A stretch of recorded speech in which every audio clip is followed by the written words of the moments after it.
ओम नमः शिवाय. श्री शिवलीलामृत अध्याय 13वा.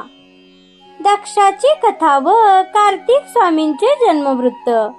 हा अध्याय वाचल्याने शिव व विष्णू यांची भक्ती उपजेल, वाईट प्रवृत्तींचे निराकरण होईल. ओम नमः शिवाय. सूत म्हणाले, सज्जन हो, दक्ष राजा शंकराचा सासरा असूनही त्यांचा द्वेष व निंदा करीत असे. त्यांना हवी भ्राग्रही देत नसे. त्याने आपल्या घरी महायज्ञाचे आयोजन केले तेव्हा आमंत्रण नसूनही भवानी माहेरी गेली. तेथे सर्वांनी तिची उपेक्षा केली म्हणून तिने यज्ञकुंडात उडी घेऊन आत्मसमर्पण केले.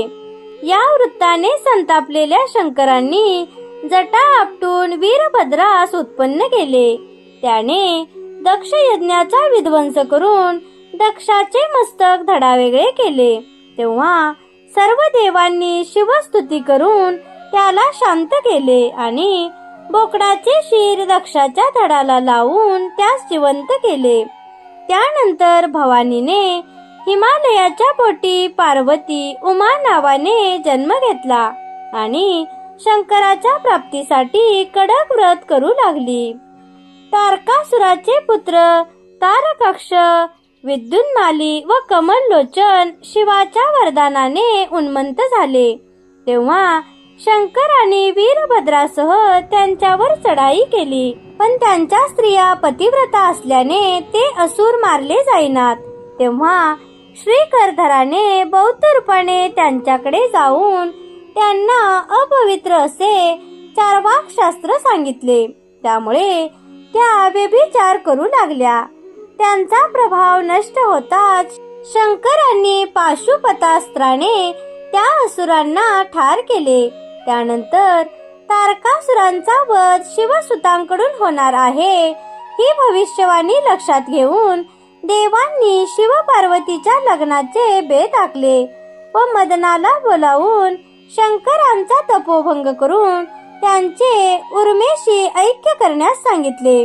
त्यानंतर मदनाने शिवराज्ञात व्यत्यय आणताच शंकराने तृतीय नेत्र उघडून त्याला भस्म केले. त्यानंतर सप्तश्रींच्या सांगण्यावरून शंकर बटुवेशात पार्वतीपाशी गेले व शिवनिंद्रा करू लागले.